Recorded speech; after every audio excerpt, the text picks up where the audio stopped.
Good morning all of students. Today we'll teach about the secondary wavelets in physics.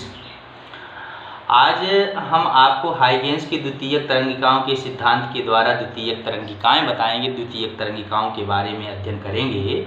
इसके पहले हम जानते हैं कि हमारा भौतिक विज्ञान का वीडियो यूट्यूब चैनल में भी उपलब्ध है और यूट्यूब चैनल पर वीडियो देखने के लिए सब्सक्राइब करें तथा बेल आइकन को दबाएं।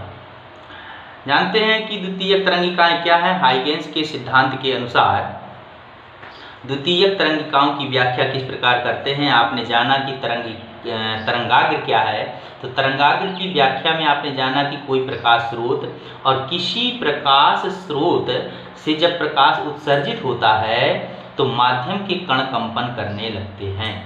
माध्यम के जब कण कंपन करते हैं तो माध्यम में एक पृष्ठ बन जाता है जहां पर प्रकाश स्रोत से निकलने वाले कण तथा माध्यम के कण समान कला में होते हैं। ऐसा एक पृष्ठ बन जाता है। जहां पर दोनों के कण समान कला में होते हैं, जहां पर एक पृष्ठ बनता है, वह पृष्ठ एक स्रोत का कार्य करता है और उस स्रोत से नई प्रकार की तरंगें उत्सर्जित होती हैं। तो इसलिए हम द्वितीयक तरंगिकाओं को इस प्रकार से परिभाषित करते हैं कि किसी तरंगाग्र पर स्थित प्रत्येक बिंदु एक नए स्रोत का कार्य करता है,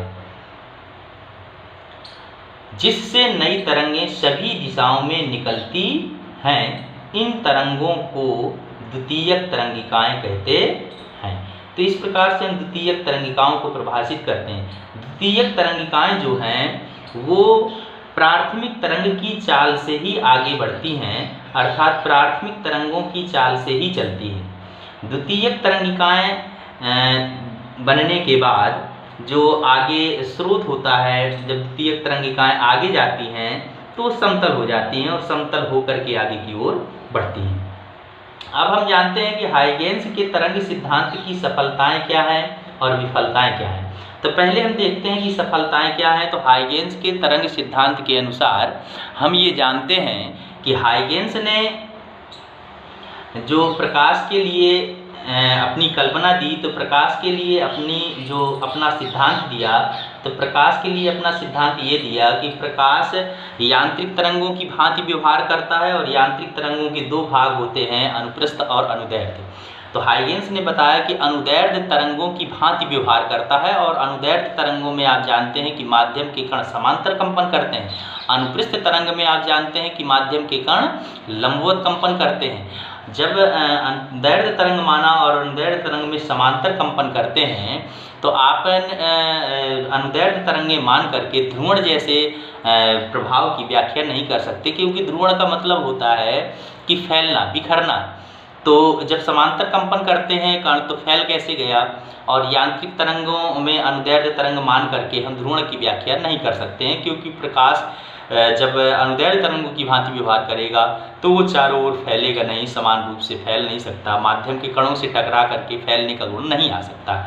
तो इस स्थिति में हम सफलताएं किन किन गुणों पर मिली उन्हें कि परावर्तन और अपवर्तन की व्याख्या हाइगेंस के तरंग सिद्धांत के द्वारा दी गई।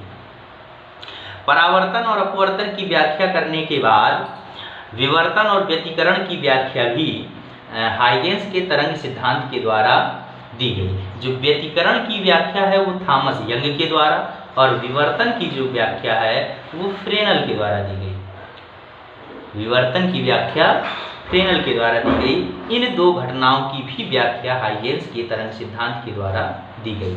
अब दूसरी चीज है कि हाइगेंस के तरंग सिद्धांत की असफलताएं क्या थी, विफलताएं क्या थी। तो असफलताओं पर नजर डालते हैं। असफलताएं, तो असफलताएं क्या हैं हाइगेंस के तरंग सिद्धांत की, कि हाइगेंस ने जो प्रकाश को माना कि अनुदैर्ध्य तरंगों की भांति व्यवहार करता है। जब प्रकाश अनुदैर्ध्य तरंगों की भांति व्यवहार करता है तो प्रकाश के ध्रुवण की व्याख्या नहीं हो सकी। हाइगेंस के तरंग सिद्धांत के द्वारा ध्रुवण की व्याख्या नहीं हो सकी, क्योंकि मैंने ध्रुवण में आपको बताया कि ध्रुवण का मतलब होता है फैलना, और जब अनुदैर्ध्य तरंगों की भांति हाइगेंस ने माना कि प्रकाश व्यवहार करता है तो उसमें फैलने का गुण नहीं पाया गया।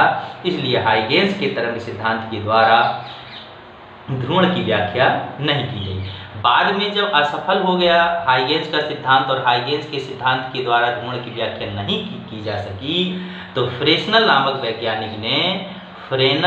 वैज्ञानिक ने अनुप्रस्थ मानकर प्रकाश को कैसा माना, अनुप्रस्थ माना, और अनुप्रस्थ मान करके ध्रुवण की सफल व्याख्या की। फ्रेनेल नामक वैज्ञानिक ने प्रकाश को अनुप्रस्थ माना और अनुप्रस्थ मान करके ध्रुवण की सफल व्याख्या की। इसके बाद सेकंड नंबर है कि माइकलसन मोर्ले के प्रयोग द्वारा काल्पनिक माध्यम ईथर की उपस्थिति नकार दी गई। हाइगेंस नामक सिद्धांत में मैंने आपको बताया कि हाइगेंस नामक सिद्धांत में यह माना गया कि संपूर्ण माध्यम में, संपूर्ण वायुमंडल में एक ऐसा माध्यम उपस्थित है जो समान रूप से व्याप्त है और उस माध्यम से होकर के प्रकाश गुजरता है, इसलिए प्रकाश तरंग अनुदैर्ध्य तरंगों की भांति व्यवहार करता है। ऐसे हाइगेंस के कथन थे और हाइगेंस ने अपने कथन में बताया कि ईथर नामक पदार्थ संपूर्ण वायुमंडल में समान रूप से व्याप्त है।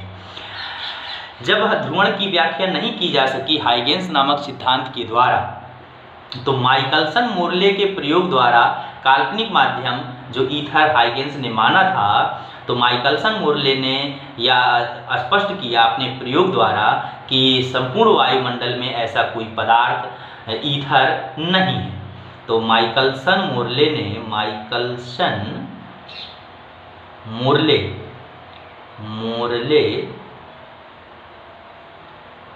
ने ईथर नामक पदार्थ को क्या किया, नकार दिया, जबकि ईथर नामक पदार्थ को हाइगेंस ने माना था कि संपूर्ण वायुमंडल में समान रूप से व्याप्त है। अगली चीज क्या है कि इस यह सिद्धांत कौन सा, हाइगेंस का जो सिद्धांत है, तो हाइगेंस के तरंग सिद्धांत के द्वारा प्रकाश वैद्युत प्रभाव, काम्पटन प्रभाव आदि की व्याख्या नहीं की जा सकी। जो प्रकाश वैद्युत प्रभाव है, काम्पटन प्रभाव है, तो प्रकाश वैद्युत प्रभाव आपने जाना होगा, पढ़ा होगा कक्षा 10 में, प्रकाश वैद्युत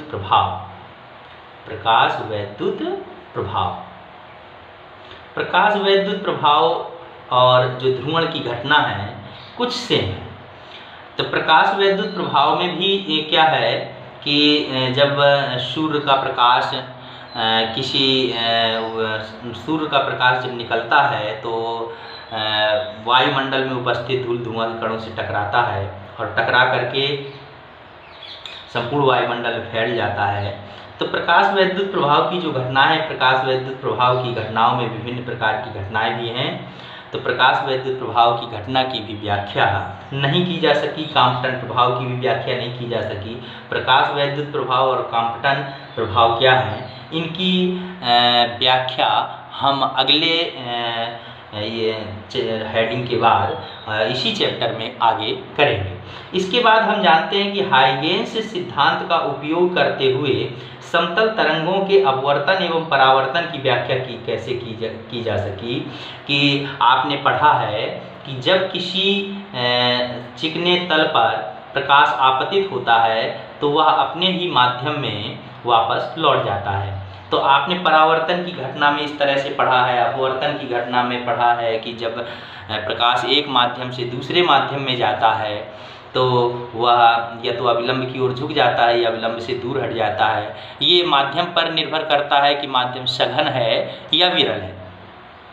तो हम जानते हैं कि अपवर्तन की घटना हो या परावर्तन की घटना हो, तो दोनों की व्याख्या हाइगेंस के तरंग सिद्धांत के द्वारा की गई। हाइगेंस के तरंग सिद्धांत के द्वारा व्याख्या जब की गई तो यह माना गया कि जब प्रकाश का परावर्तन होता है या अपवर्तन होता है तो ना ही पूर्ण रूप से परावर्तन होता है और ना ही पूर्ण रूप से अपवर्तन होता है।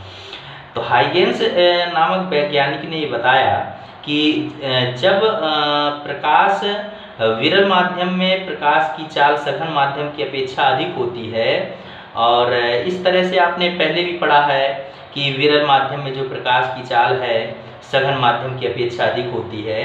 परावर्तन की घटना में, अपवर्तन की घटना में, अपवर्तन में दो माध्यम होते हैं, एक सघन और एक विरल। तो परावर्तन की व्याख्या किस प्रकार से करते हैं और अपवर्तन की व्याख्या किस प्रकार से करते हैं, इसका विस्तृत अध्ययन अगली वीडियो में करेंगे।